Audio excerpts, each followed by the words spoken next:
Jessica Rose Clark and Joselyne Edwards in the bantamweight division. Joselyne Edwards with 10 wins and 3 losses. 26 years old, going to be taller, going to be lengthier. Overall, going to be the better striker at range. But of course, she's going to be out there trying to keep range. 1-2 on the outside, leg kicking, body kicking, maybe a front kick every now and then. That is the game plan Joselyne Edwards really needs to implement against Jessica Rose Clark, is the kicking Muay Thai kickboxing game at range. Once that fight starts to close distance a little bit, where the height and reach doesn't really matter as much, that's where Jessica Rose Clark is going to unleash her boxing combinations. She's more powerful than Joselyne. She throws more volume than Joselyne Edwards as well, and overall is going to have the better wrestling and grappling.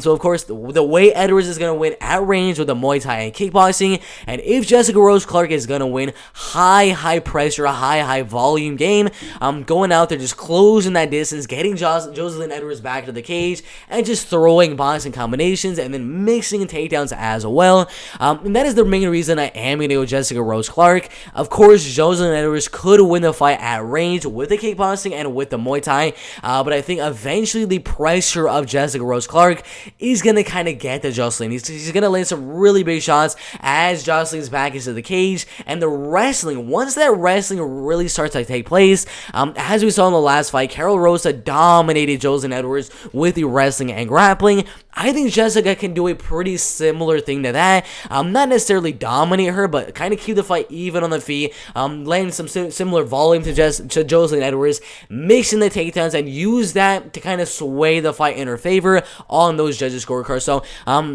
I believe the striking, I'm still going to give the advantage to Jessica Rose Clark because she's going to land the more powerful shots, and I believe she's going to land the more effective strikes as well, getting Joselyne's back to the cage and landing those boxing combinations. So even if the fight stays on the feet, I'm still going to go Jessica Rose Clark, but even that, she's still going to have the wrestling and grappling to fall back on as well. So either way, in the striking, in the wrestling, in the grappling, in the clinching, pretty much every factor in the game, I am going to go Jessica Rose Clark to win, but a very close fight in the bantamweight division. Jessica Rose Clark by a 30-27 unanimous decision. Really good fight in the bantamweight division.